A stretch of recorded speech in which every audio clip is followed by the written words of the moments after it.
Olá pessoal, então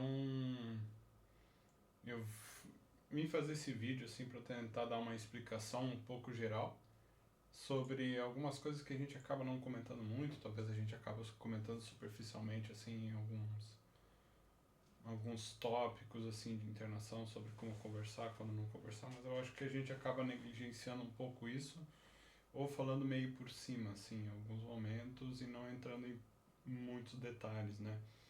Então, aproveitando que a gente vai começar esse ensino de entrevista psiquiátrica, eu vou contar um pouco sobre as diferenças, em tese, de como a gente é educado na faculdade e como a gente muda, né? A gente vai indo para essa parte mais técnica de entrevista psiquiátrica, né? Só para trazer um pouco de pelo menos eu fui ensinado, imagino que a maioria de vocês foi ensinado como fazer entrevista, a gente é ensinado a fazer a melhor anamnese possível. A gente faz coleta de dados, a gente coleta história, quer saber sintoma, e a gente busca uh, a ideia de ouvir o paciente é muito mais de você conseguir escutar todos os detalhes possíveis, abraçar todas as ideias, hipóteses e fornecer um melhor tratamento clínico possível.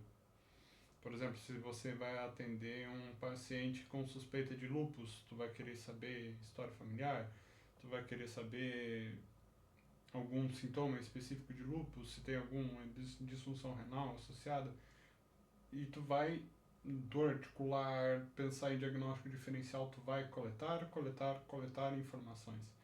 E as pessoas não vão trazer necessariamente as informações logo de cara. Tu vai ter que cavocar e cavocar e cavocar e cavocar.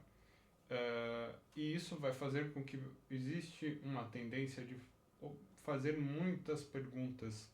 E a ideia principal é tu conseguir distinguir as hipóteses, né? Saber exatamente se é X, Y ou Z doença. E quando se sabe que é, por exemplo, se você já sabe que a pessoa tem hipertensão, se você já sabe que a pessoa tem pneumonia, se você já sabe que é só uma IVAS, você vai orientar. Você tem que fazer isso por conta disso. Se tem uma pessoa obesa, você vai te dizer, você vai ter que fazer dieta, você vai ter que fazer exercício físico, você vai ter que fazer não sei o que. E às vezes o que a gente é ensinado no máximo é fazer uma coisa com carinho. Senhora, Dona Lourdes, é importante você perder peso. O gato aqui, por exemplo, é um gato fitness, né? Ele faz exercício, ele desce e escala de maneiras diferentes todo momento. Então, tem que fazer que nem um gato, tem que fazer exercício, subir e descer prateleiras o tempo inteiro, não é? Ou que faz bem pro coração, faz bem para emagrece, o peso ele é um risco para infarto. Olha só como você preocupa. E isso é tão enraizado que parece que o, a força do medo que a gente gera em alguns conselhos, tipo, se ela souber X, Y, Z coisas, a pessoa vai mudar. A pessoa vai fazer a coisa do jeito certo, do que a gente quer. E não funciona assim, né? Tinha um professor meu que eu lembro muito que ele era a gente chama aqui no Rio Grande do Sul, do pessoal que não é daqui, de um bagual no interior, né? Ele tinha até o sotaque que ele falava, meio cantado, e era um senhor de 70 anos, assim, rústico, rústico. E ele, na minha faculdade, todo mundo dizia que ele era um exemplo de como as senhorias adoravam ele, e como ele era um médico bem avaliado na cidade e tudo. E ele no ambulatório, ele fazia umas coisas que eu ficava pensando, meu Deus do céu, isso dá certo? Chegava uma paciente com, digamos que tinha 100 quilos, ela precisava estar com 70, 80. Ele dizia, se tu não voltar em 6 meses, perdendo 10 quilos, tu não volta, você vai ser desligado do ambulatório. O pessoal demorava 2 a 3 anos para chegar lá. Paciente diabético, insulino dependente, ele dava alta do ambulatório porque não emagrecia. Tinha gente que ficava com vergonha de voltar. Esse era o approach ideal, né? Claro, não precisamos chegar ao ponto de nesses extremos, né? Mas acaba acontecendo isso com uma certa frequência, pelo menos alguns exemplos imaginários nossos. E a gente acaba tendo um pouco, perdendo o que seria o ideal de como fazer uma entrevista. Então, a entrevista psiquiátrica é um pouco diferente. Diferente em que sentido?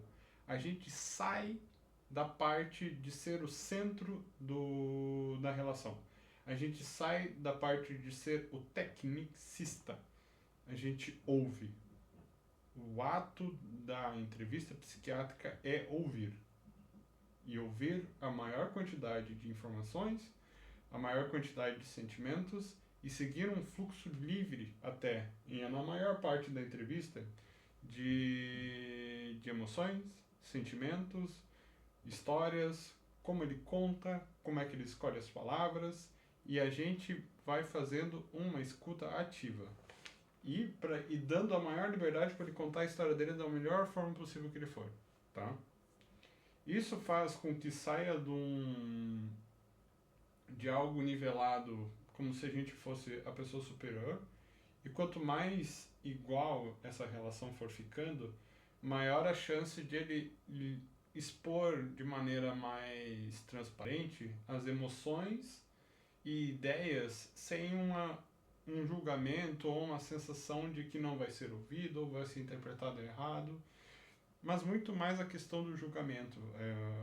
A gente tem muito uma questão de defender a própria autoestima, na maioria dos casos, e se dependendo a gente contar algo de um jeito X, Y ou Z, né?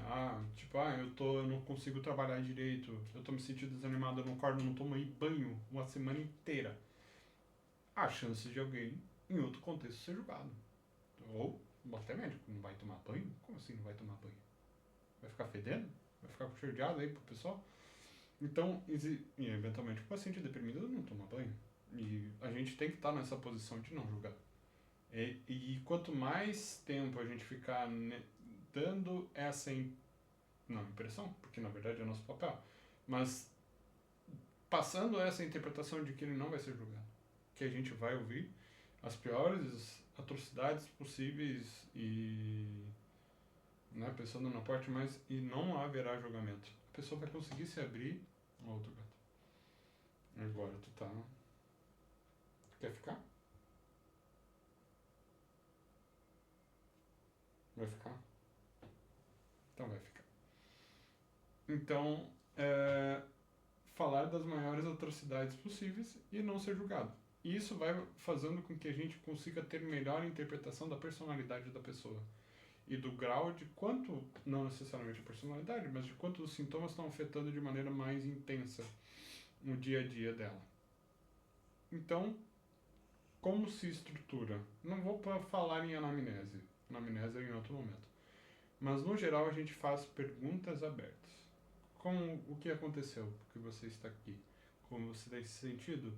E a gente vai guiando a entrevista dessa forma mais aberta, mais deixando a pessoa com o texto livre que for mais interessante, contando as histórias com os detalhes mais ele tá me mordendo, com os detalhes mais peculiares, tipo como ela tem a relação com a mãe, que não fez o prato direito, ou como ela cozinha o arroz, tu tem algo contra arroz? E essas coisinhas dos subtextos, elas são importantes pra gente dimensionar com quem a gente tá falando, como é a história. E a gente não vai sugerir coisas do tipo, você tem que tomar banho. Você tem que respirar quando tem ansiedade, pelo menos não no começo. No final, talvez a gente possa fazer algumas sugestões interessantes. Mas ao longo do tempo, a gente vai criando essa conexão que vai haver possibilidades de a gente fazer algumas sugestões de maneira que a gente seja escutado. E não é a ideia de usar a frase mais inteligentinha, a frase que vai fazer a pessoa se convencer de que a sua verdade é melhor que a outra. Não existe isso. É escutar ativamente. É esse o centro. E, em vez de sugerir, fazer reflexões conjuntas e evitar o confronto. Tu tá bocado com meus movimentos de mão, né? Tá. Então, é essa a ideia da entrevista, fazer perguntas abertas, ouvir de maneira ativa. Existem algumas técnicas que a gente vai evoluindo ao longo do tempo pensando nisso. Então, essa é a ideia, pelo menos para passar pelo menos uma reflexão para que vocês tenham pelo menos uma pequena noção de que as coisas são diferentes nesse sentido, tá bem? Espero que é só um vídeo introdutório, não é para estender muito, não é para criar grandes reflexões e a gente vai construindo esse conhecimento junto ao longo do tempo. Beleza, gente? Muito, muito obrigado e nos vemos.